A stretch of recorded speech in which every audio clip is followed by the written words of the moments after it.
ਜਿਹੜਾ ਸੈਂਟਰ ਸਰਕਾਰ ਦੇ ਵੱਲੋਂ ਵੀਰ ਬਾਲ ਦਿਵਸ ਦਾ ਨਾਮ ਦਿੱਤਾ ਹੋਇਆ ਸਾਹਿਬਜ਼ਾਦਿਆਂ ਦੀ ਅਦੁੱਤੀ ਸ਼ਹਾਦਤ ਨੂੰ, ਤਾਂ ਇਸੇ ਦੇ ਸੰਬੰਧ ਵਿੱਚ ਜਥੇਦਾਰ ਨੇ ਸਿੱਖ ਸੰਸਥਾ ਨੂੰ ਇੱਕ ਚਿੱਠੀ ਲਿਖੀ ਹੈ। ਤਾਂ ਉਸ ਚੀਜ਼ ਨੂੰ ਕਿਵੇਂ ਦੇਖਦੇ ਹੋ ਜੀ? ਵੇਖੋ, ਚਿੱਠੀਆਂ ਲਿਖਣ ਨਾਲ ਇਹ ਗੱਲ ਨਹੀਂ ਬਣਦੀ ਤੇ ਨਾ ਕਿਸੇ ਨੇ ਚਿੱਠੀਆਂ ਮੰਨਣੀਆਂ ਹੀ ਆ। ਜਿਹੜੇ ਐਮਪੀ ਨੇ ਜਿੰਨੇ ਵੀ ਉਹ ਤੇ ਪ੍ਰੋ ਸਟੇਟ ਨੇ, ਉਹਦੇ ਆਪਣੇ ਆਪ ਨੂੰ ਹਿੰਦੁਸਤਾਨੀ ਆਖਦੇ ਨੇ ਤੇ ਹਿੰਦ ਸਟੇਟ ਦੀ ਜੋ ਨੀਤੀ ਆ, ਜੋ ਪਾਲਸੀ ਆ ਖਾਲਸਾ ਪੰਥ ਦੇ ਇਤਿਹਾਸ ਨੂੰ, ਗੁਰ ਇਤਿਹਾਸ ਨੂੰ ਵਿਗਾੜਨ ਦੀ, ਉਹਦੇ ਵਿੱਚ ਉਹਨਾਂ ਦੀ ਸ਼ਮੂਲੀਅਤ ਆ। ਉਹ ਕਿਵੇਂ ਕਰਨਗੇ? ਜਦੋਂ ਸਾਹਿਬਜ਼ਾਦਿਆਂ ਦੀ ਸ਼ਹਾਦਤ ਦੇ ਨਾਲ ਇਹ ਸ਼ਬਦ ਇਨਸਾਫ ਹੀ ਨਹੀਂ ਕਰਦੇ, ਢੁਕਵੇਂ ਨਹੀਂ, ਤੇ ਫਿਰ ਆਖਰ ਇਹ ਸ਼ਬਦ ਦਿੱਤੇ ਕਿਉਂ ਜਾ ਰਹੇ ਆ? ਉਹ ਦਿੱਤੀ ਦੁਸ਼ਮਣ ਸਟੇਟ ਦੇ ਰਹੀ ਆ ਨਾ, ਸਟੇਟ ਦੇ ਰਹੀ ਆ ਜਿਹਦੇ ਨਾਲ ਸਿੱਖਾਂ ਦੀ ਦੁਸ਼ਮਣੀ ਆ। ਉਹਨਾਂ ਸਾਡਾ ਇਤਿਹਾਸ ਵੀ ਵਿਗਾੜਨਾ, ਖਾਲਸਾ ਪੰਥ ਦੀਆਂ ਕੁਰਬਾਨੀਆਂ ਨੂੰ, ਗੁਰੂ ਮਹਾਰਾਜ ਦੀਆਂ ਕੁਰਬਾਨੀਆਂ ਨੂੰ, ਸਾਹਿਬਜ਼ਾਦਿਆਂ ਦੀਆਂ ਕੁਰਬਾਨੀਆਂ ਨੂੰ ਨੀਵਾਂ ਵਿਖਾਉਣਾ। ਨੌਵੇਂ ਪਾਤਸ਼ਾਹ ਗੁਰੂ ਤੇਗ ਬਹਾਦਰ ਸਾਹਿਬ ਦੀ ਸ਼ਤਾਬਦੀ ਦੇ ਸੰਬੰਧ ਵਿੱਚ ਜਿੱਥੇ ਵੱਖ-ਵੱਖ ਨੁਮਾਇੰਦਾ ਜਥੇਬੰਦੀਆਂ ਦੇ ਵੱਲੋਂ, ਸਰਕਾਰਾਂ ਦੇ ਵੱਲੋਂ ਸ਼ਹਾਦਤ ਦਾ ਸ਼ਤਾਬਦੀ ਦਿਹਾੜਾ ਮਨਾਇਆ ਜਾ ਰਿਹਾ, ਤਾਂ ਉਸੇ ਸੰਬੰਧ ਵਿੱਚ ਦਲ ਖਾਲਸਾ ਦੇ ਵੱਲੋਂ ਵੀ ਇਹ ਸ਼ਤਾਬਦੀ ਦਿਹਾੜਾ ਮਨਾਇਆ ਜਾ ਰਿਹਾ। ਤਾਂ ਖਾਸ ਤੌਰ ਤੇ ਹੋਰ ਇਹਦੇ ਨਾਲ ਸੰਬੰਧਿਤ ਜਿਹੜੇ तमाम ਸਾਰੇ ਮੁੱਦੇ ਸੀ, ਇਸੇ ਨੂੰ ਲੈ ਕੇ ਵਿਚਾਰ ਚਰਚਾ ਵੀ ਹੋਈ ਹੈ। ਸਾਡੇ ਨਾਲ ਸਰਦਾਰ ਨਰਾਇਣ ਸਿੰਘ ਨੇ ਗੱਲਬਾਤ ਕਰਦੇ। ਵਾਹਿਗੁਰੂ ਜੀ ਕਾ ਖਾਲਸਾ, ਵਾਹਿਗੁਰੂ ਜੀ ਕੀ ਫਤਿਹ ਜੀ। ਭਾਈ ਸਾਹਿਬ, ਜਿਹੜਾ ਅੱਜ ਦਲ ਖਾਲਸਾ ਜਥੇਬੰਦੀ ਦੇ ਵੱਲੋਂ ਪਹਿਲ ਕਦਮੀ ਕਰਦਿਆਂ ਹੋਇਆ ਜਿੱਥੇ ਨੌਵੇਂ ਪਾਤਸ਼ਾਹ ਦੀ ਸ਼ਹਾਦਤ ਨੂੰ ਯਾਦ ਕੀਤਾ ਗਿਆ, ਤਾਂ ਉੱਥੇ ਹਾਲ ਦੇ ਵਿੱਚ ਜਿਹੜੀਆਂ ਚੀਜ਼ਾਂ ਦਾ ਜ਼ਿਕਰ ਹੋਇਆ ਇਹਦੇ ਨਾਲ, ਤਾਂ ਕਿਵੇਂ ਦੇਖਦੇ ਹੋ ਜੀ ਉਹਨਾਂ ਨੂੰ? ਵੇਖੋ, ਸਾਰੀਆਂ ਗੱਲਾਂ ਪੰਥ ਦੀ ਚੜ੍ਹਦੀ ਕਲਾ ਲਈ ਹੋਈਆਂ। ਕੀ ਰਣਨੀਤੀ ਬਣਾਉਣੀ ਚਾਹੀਦੀ ਹੈ, ਕੀ ਕਰਨਾ ਚਾਹੀਦਾ। ਬੰਦੀ ਸਿੰਘਾਂ ਦੀ ਰਿਹਾਈ ਵਾਸਤੇ ਸਾਨੂੰ ਤਰਲੇ ਨਹੀਂ ਲੈਣੇ ਚਾਹੀਦੇ। ਸਾਡੇ ਬੰਦੀ ਸਿੰਘ ਜਿਹੜੇ ਆ ਉਹ ਜੰਗੀ ਕੈਦੀ ਨੇ, ਪਰ ਉਹਨਾਂ ਦੇ ਉੱਤੇ ਜਿਹੜਾ ਕੇਸ ਚਲਾਇਆ ਜਾਂਦਾ ਉਹ ਭਾਰਤੀ ਦੰਡ ਸੰਹਿਤਾ ਦੇ ਅਨੁਸਾਰ ਚਲਾਇਆ ਜਾਂਦਾ। ਤੇ ਜੇ ਭਾਰਤੀ ਦੰਡ ਸੰਹਿਤਾ ਦੇ ਅਨੁਸਾਰ ਉਹਨਾਂ ਤੇ ਕੇਸ ਚਲਾਇਆ ਜਾਂਦਾ ਤਾਂ ਫਿਰ ਉਹਦੇ ਜਿਹੜੇ ਰੂਲਸ ਨੇ ਉਹਨਾਂ ਅਨੁਸਾਰ ਉਹਨਾਂ ਦੀ ਰਿਹਾਈ ਸਰਕਾਰ ਕਰੇ, ਪਰ ਸਾਨੂੰ ਤਰਲੇ ਨਹੀਂ ਲੈਣੇ ਚਾਹੀਦੇ। ਸਾਡਾ ਇੱਕੋ ਇੱਕ ਨਿਸ਼ਾਨਾ ਵਾ ਪੂਰਨ ਪ੍ਰਬੰਧਤਾ ਸੰਪੰਨ ਖਾਲਸਾ ਰਾਜ। ਉਹਦੇ ਵਾਸਤੇ ਹੀ ਉਹ ਬੰਦੀ ਸਿੰਘ ਲੜੇ ਨੇ। ਉਹਨਾਂ ਦਾ ਕਿਸੇ ਨਾਲ ਕੋਈ ਜਾਤੀ ਦੁਸ਼ਮਣੀ ਨਹੀਂ। ਜੇ ਭਾਈ ਸਤਵੰਤ ਸਿੰਘ ਤੇ ਬੈਂਸੇ ਨੇ ਇੰਦਰਾ ਗਾਂਧੀ ਨੂੰ ਸੋਧਾ ਲਾਇਆ ਸੀ ਤੇ ਉਹਨਾਂ ਦਾ ਕੋਈ ਨਿੱਜੀ ਮਫਾਦ ਨਹੀਂ। ਇਸੇ ਤਰ੍ਹਾਂ ਹੀ ਜਿਨ੍ਹਾਂ ਨੇ ਬੈਂਸੇ ਬੁੱਚਨ ਨੂੰ ਸੋਧਾ ਲਾਇਆ ਉਹਨਾਂ ਦਾ ਵੀ ਕੋਈ ਨਿੱਜੀ ਨਹੀਂ, ਕਿਉਂਕਿ ਉਹ ਕੌਮ ਦਾ ਹਥਿਆਰਾ ਸੀ ਤੇ ਅੜੇ ਸੋ ਝੜੇ, ਉਹਦੇ ਅਨੁਸਾਰ ਉਹਨਾਂ ਨੇ ਕਾਰਵਾਈ ਕੀਤੀ। ਪਰ ਉਹਨਾਂ ਦੇ ਉੱਤੇ ਜਿਹੜਾ ਕੇਸ ਚਲਾਇਆ ਗਿਆ ਉਹ ਭਾਰਤੀ ਦੰਡ ਸੰਹਿਤਾ ਅਨੁਸਾਰ ਚਲਾਇਆ ਗਿਆ। ਇਸ ਕਰਕੇ ਜਿਹੜੀਆਂ ਗੱਲਾਂ ਚੱਲਦੀਆਂ ਵੀ ਜਿਵੇਂ ਭਾਰਤੀ ਦੰਡ ਸੰਹਿਤਾ ਅਨੁਸਾਰ ਜਿਨ੍ਹਾਂ ਨੂੰ ਸਜ਼ਾ ਦਿੱਤੀ ਜਾਂਦੀ ਆ ਉਹਨਾਂ ਦੀ ਰਿਹਾਈ ਜਿਵੇਂ ਹੁੰਦੀ ਆ ਉਵੇਂ ਰਿਹਾਈ ਉਹਨਾਂ ਦੀ ਬਣਦੀ ਆ, ਪਰ ਇਹ ਸਰਕਾਰ ਨੇ ਕੋਈ ਨਹੀਂ ਕਰਨੀ।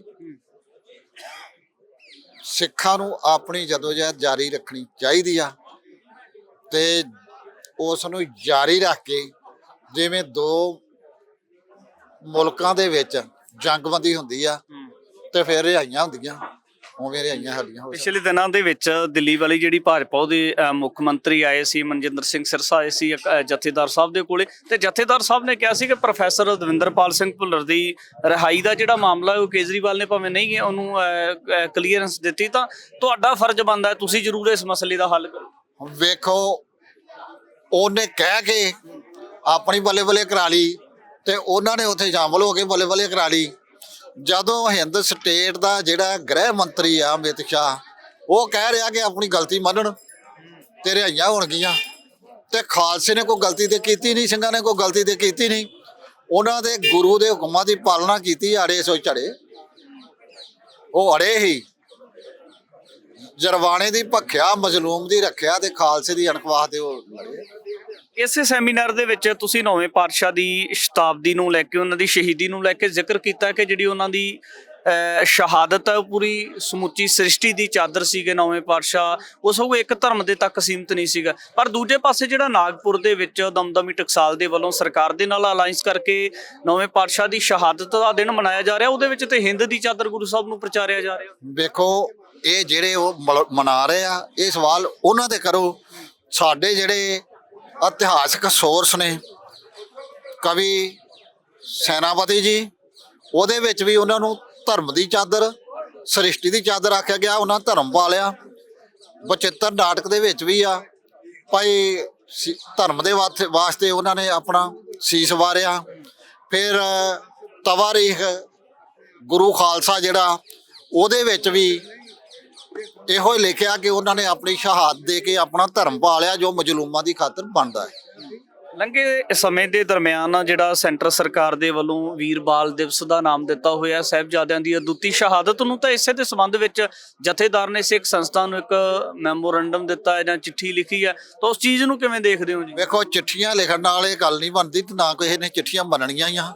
ਜਿਹੜੇ ਐਮਪੀ ਨੇ ਜਿੰਨੇ ਵੀ, ਉਹ ਤੇ ਪ੍ਰੋ ਸਟੇਟ ਨੇ, ਉਹਦੇ ਆਪਣੇ ਆਪ ਨੂੰ ਹਿੰਦੁਸਤਾਨੀ ਆਖਦੇ ਨੇ, ਤੇ ਹਿੰਦ ਸਟੇਟ ਦੀ ਜੋ ਨੀਤੀ ਆ, ਜੋ ਪਾਲਸੀ ਆ ਖਾਲਸਾ ਪੰਥ ਦੇ ਇਤਿਹਾਸ ਨੂੰ, ਗੁਰ ਇਤਿਹਾਸ ਨੂੰ ਵਿਗਾੜਨ ਦੀ, ਉਹਦੇ ਵਿੱਚ ਉਹਨਾਂ ਦੀ ਸ਼ਮੂਲੀਅਤ ਆ। ਉਹ ਕਿਵੇਂ ਕਰਨਗੇ?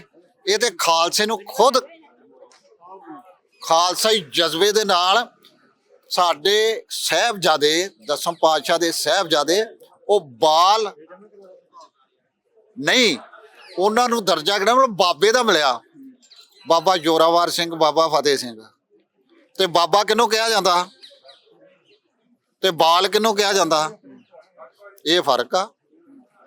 ਜਦੋਂ ਸਾਹਿਬਜ਼ਾਦਿਆਂ ਦੀ ਸ਼ਹਾਦਤ ਦੇ ਨਾਲ ਇਹ ਸ਼ਬਦ ਇਨਸਾਫ ਹੀ ਨਹੀਂ ਕਰਦੇ, ਢੁਕਵੇਂ ਨਹੀਂ, ਤੇ ਫਿਰ ਆਖਰ ਇਹ ਸ਼ਬਦ ਦਿੱਤੇ ਕਿਉਂ ਜਾ ਰਹੇ ਆ? ਉਹ ਦਿੱਤੀ ਦੁਸ਼ਮਣ ਸਟੇਟ ਦੇ ਰਹੀ ਆ ਨਾ, ਸਟੇਟ ਦੇ ਰਹੀ ਆ, ਜਿਹਦੇ ਨਾਲ ਸਿੱਖਾਂ ਦੀ ਦੁਸ਼ਮਣੀ ਆ। ਉਹਨਾਂ ਸਾਡਾ ਇਤਿਹਾਸ ਵੀ ਵਿਗਾੜਨਾ, ਖਾਲਸਾ ਪੰਥ ਦੀਆਂ ਕੁਰਬਾਨੀਆਂ ਨੂੰ, ਗੁਰੂ ਮਹਾਰਾਜ ਦੀਆਂ ਕੁਰਬਾਨੀਆਂ ਨੂੰ, ਸਾਹਿਬਜ਼ਾਦਿਆਂ ਦੀਆਂ ਕੁਰਬਾਨੀਆਂ ਨੂੰ ਨੀਵਾਂ ਵਿਖਾਉਣਾ, ਤੇ ਉਹ ਉਹਨਾਂ ਨੇ ਕਰਨਾ। ਦੁਸ਼ਮਣ ਦਾ ਇਹ ਹੱਕ ਬਣਦਾ, ਉਹ ਸਭ ਕੁਝ ਕਰੇ, ਲੇਕਿਨ ਖਾਲਸੇ ਦਾ ਅਧਿਕਾਰ ਆ, ਜਜ਼ਬਾ ਵਾ ਕਿ ਉਹ ਆਪਣੇ ਇਤਿਹਾਸ ਨੂੰ ਕਾਇਮ ਰੱਖੇ। ਪਿਛਲੇ ਦਿਨਾਂ ਦੇ ਵਿੱਚ ਜਿਹੜੇ ਨੌਜਵਾਨਾਂ ਦੇ ਫੇਕ ਐਨਕਾਊਂਟਰ ਹੋਏ ਨੇ ਜਾਂ ਇਦਾਂ ਦੀਆਂ ਵਧੀਕੀਆਂ ਹੋਈਆਂ ਨੇ, ਮਨੁੱਖੀ ਅਧਿਕਾਰਾਂ ਦੀ ਗੱਲ ਹੋਈ, ਤਾਂ ਇਹਦੇ ਵਾਸਤੇ ਕੋਈ ਪਲੈਨਿੰਗ ਉਲੀਕੀ ਹੈ ਕਿ ਪਲੈਨਿੰਗ ਕੀ ਹੋ ਸਕਦੀ? ਵੇਖੋ, ਫੇਕ ਐਨਕਾਊਂਟਰ ਭਾਵੇਂ ਕਿਸੇ ਦਾ ਵੀ ਹੋਵੇ, ਭਾਵੇਂ ਕਿਸੇ ਵੱਡੇ ਤੋਂ ਵੱਡੇ ਕ੍ਰਿਮੀਨਲ ਦਾ ਵੀ ਹੋਵੇ, ਉਹ ਕਾਨੂੰਨ ਦੀ ਘੋਰ ਉਲੰਘਣਾ ਵਾ, ਤੇ ਉਹ ਹਿੰਦ ਸਟੇਟ ਕਰ ਰਹੀ ਆ। ਅੱਜ ਉਹਨਾਂ ਨੂੰ ਉਹ ਗੈਂਗਸਟਰ ਕਹਿ ਕੇ, ਤਸਕਰ ਕਹਿ ਕੇ, ਉਹਨਾਂ ਦੇ ਝੂਠੇ ਮੁਕਾਬਲੇ ਬਣਾ ਰਹੀ ਆ। ਪਰ ਜਦੋਂ ਕਾਲੇ ਤੋਂ ਕਾਲਾ ਕਾਨੂੰਨ ਤੋਂ ਹੀ ਬਣਾ ਲਿਆ, ਵੱਧ ਤੋਂ ਵੱਧ ਸਜ਼ਾ ਕਰਾ ਸਕਦੇ। ਜੇ ਕਾਨੂੰਨ ਦੇ ਕਟਹਿਰੇ ਜਾ ਕੇ ਤੇ ਕਰਾ ਲਓ ਉਹਨਾਂ ਨੂੰ ਸਜ਼ਾ, ਫਿਰ ਕਿਸੇ ਨੂੰ ਵੀ ਕੋਈ ਤਕਲੀਫ ਨਹੀਂ। ਪਰ ਇਹ ਜੋ ਕੁਝ ਕੀਤਾ ਜਾ ਰਿਹਾ, ਇਹ ਆਉਣ ਵਾਲੇ ਸਮੇਂ ਵਿੱਚ ਸਿੱਖ ਨੌਜਵਾਨੀ ਦਾ ਕਤਲੇਆਮ ਕਰਨ ਦਾ ਇੱਕ ਰਾਹ ਖੋਲਿਆ ਜਾ ਰਿਹਾ। ਜਿਵੇਂ ਬਾਦਲ ਨੇ 1900 ਜਦੋਂ ਬਣਿਆ ਸੀ 1969 ਦੇ ਵਿੱਚ ਕਿ 70 ਦੇ ਵਿੱਚ ਮੁੱਖ ਮੰਤਰੀ ਬਣਿਆ ਸੀ, ਉਦੋਂ ਉਹਨੇ ਨਕਸਲਵਾੜੀ ਕਹਿ ਕੇ ਪੰਜਾਬ ਦੀ ਜਵਾਨੀ ਨੂੰ ਖਤਮ ਕੀਤਾ ਸੀ। ਉਹਨਾਂ ਦੇ ਝੂਠੇ ਮੁਕਾਬਲੇ ਬਣਾਏ। ਬਾਬਾ ਬੂਝਾ ਸਿੰਘ ਵਰਗੇ ਵੱਡੇ ਆਜ਼ਾਦੀ ਘੁਲਾਟੀਆਂ ਨੂੰ ਵੀ ਉਹਨੇ ਕੋਹ ਕੇ ਮਾਰਿਆ ਸੀ। ਤੇ ਉਸ ਤੋਂ ਬਾਅਦ ਫਿਰ ਲੜੀ ਕਿਹੜੀ ਚੱਲੀ? ਸਿੱਖ ਨੌਜਵਾਨੀ ਦੀ ਘਾਣ ਦੀ, ਦਾਣਿਆਂ ਵਾਂਗੂ ਭੁੰਨ ਛੁੱਟੀ ਜਵਾਨੀ। ਇਸੇ ਤਰ੍ਹਾਂ ਹੀ ਹੁਣ ਉਸ ਪਾਸੇ ਨੂੰ ਗੱਲ ਵਧ ਰਹੀ ਹੈ, ਤੇ ਸਿੱਖਾਂ ਨੂੰ ਅਨਿਆਂ ਵਿਰੁੱਧ ਆਵਾਜ਼ ਉਠਾਉਣੀ ਚਾਹੀਦੀ। ਆਵਾਜ਼ ਹੀ ਨਹੀਂ ਉਠਾਉਣੀ ਚਾਹੀਦੀ, ਅੱਗੇ ਠੱਲ ਵੀ ਪਾਉਣੀ ਚਾਹੀਦੀ। ਗੈਂਗਸਟਰਾਂ ਦੇ ਮਾਮਲੇ ਦੇ ਵਿੱਚ ਜਿਹੜੇ ਨੌਜਵਾਨ ਕੁਰਾਹੇ ਪੈ ਗਏ ਨੇ, ਉਹਨਾਂ ਦੇ ਵੱਲੋਂ ਫਰੌਤੀਆਂ ਮੰਗੀਆਂ ਜਾ ਰਹੀਆਂ ਜਾਂ ਇਦਾਂ ਦੀਆਂ ਚੀਜ਼ਾਂ ਵਾਪਰ ਰਹੀਆਂ, ਕੀ ਲੱਗਦਾ ਕਿ ਉਹਨਾਂ ਨੂੰ ਮੋੜਾ ਦਿੱਤਾ ਜਾ ਸਕਦਾ, ਸਹੀ ਰਸਤੇ ਤੇ ਲਿਆਂਦਾ ਜਾ ਸਕਦਾ? ਦੇਖੋ, ਉਹਨਾਂ ਨੂੰ ਖੁਦ ਹੀ ਸਹੀ ਰਸਤੇ ਤੇ ਆਉਣਾ ਚਾਹੀਦਾ। ਉਹ ਪੰਜਾਬ ਦੇ ਵਿੱਚ ਰਹਿਣ ਵਾਲੇ ਨੇ। ਪੰਜਾਬ ਉਹ ਧਰਤੀ ਆ ਜਿੱਥੇ ਗੁਰੂਆਂ ਨੇ ਇੱਕ ਨਵੀਂ ਨਰੋਈ ਸੇਧ ਦੇ ਕੇ ਇੱਕ ਨਵੀਂ ਕ੍ਰਾਂਤੀ ਲਿਆਂਦੀ ਸੀ। ਉਹ ਕ੍ਰਾਂਤੀ ਵਿੱਚ ਆਪਣਾ ਹਿੱਸਾ ਪਾਉਣਾ, ਕਿਰਾਏ ਨਾ ਪੈਣਾ। ਇਹ ਸਟੇਟ ਦੀ ਨੀਤੀ ਆ ਕਿ ਪੰਜਾਬ ਨੂੰ ਨਸ਼ਿਆਂ ਦੇ ਵਿੱਚ ਡੋਬ ਦਿਓ, ਨਸ਼ਿਆਂ ਦਾ ਹੜ ਵਗਾ ਦਿਓ। ਤੇ ਜੇ ਉਹ ਉਸ ਨੀਤੀ ਦੇ ਵਿੱਚ ਗਰਕ ਹੁੰਦੇ ਨੇ, ਤੇ ਫਿਰ ਉਹਨਾਂ ਦਾ ਰੱਬ ਹੀ ਰਾਖਾ। ਅਸੀਂ ਤੇ ਉਹਨਾਂ ਨੂੰ ਅਪੀਲ ਕਰਾਂਗੇ ਕਿ ਸਿੱਧੇ ਰਸਤੇ ਤੇ ਆਓ, ਪੁੱਠੇ ਕੰਮ ਛੱਡੋ। ਫਰੌਤੀਆਂ ਲੈਣਾ ਪੰਜਾਬੀਆਂ ਦਾ ਤੇ ਗੁਰੂ ਕੇ ਸਿੱਖਾਂ ਦਾ ਕੰਮ ਨਹੀਂ। ਕਤਲ ਕਰਨਾ, ਸਿੱਖ ਕਤਲ ਕਰ ਹੀ ਨਹੀਂ ਸਕਦਾ। ਸਿੱਖ ਸੋਧਾ ਲਾਉਂਦਾ, ਸਿੱਖ ਕਾਤਲ ਨਹੀਂ। ਸੋਧੇ ਦਾ ਵਿਕਾਸ ਕਿੱਥੋਂ ਹੋਇਆ? ਪਹਿਲਾਂ ਸੁਧਾਰ। ਜੇ ਗੱਲਬਾਤ ਨਾਲ ਕੋਈ ਸੁਧਰਦਾ ਤੇ ਠੀਕ ਹੈ, ਨਹੀਂ ਸੁਧਰਦਾ ਤੇ ਫਿਰ ਉਹਨੂੰ ਸੋਧਾ ਲਾਓ। ਮਾਮਸਾਰੀ ਗੱਲਬਾਤ ਕੀਤੀ ਹੈ ਸਰਦਾਰ ਨਰਾਇਣ ਸਿੰਘ ਹੁਣਾਂ ਦੇ ਨਾਲ। ਅੱਗੇ ਵੀ ਵੱਖ-ਵੱਖ ਵਿਸ਼ਿਆਂ ਤੇ ਗੱਲਬਾਤ ਲੈ ਕੇ ਹਾਜ਼ਰ ਹੋਵਾਂਗੇ। ਧੰਨਵਾਦ।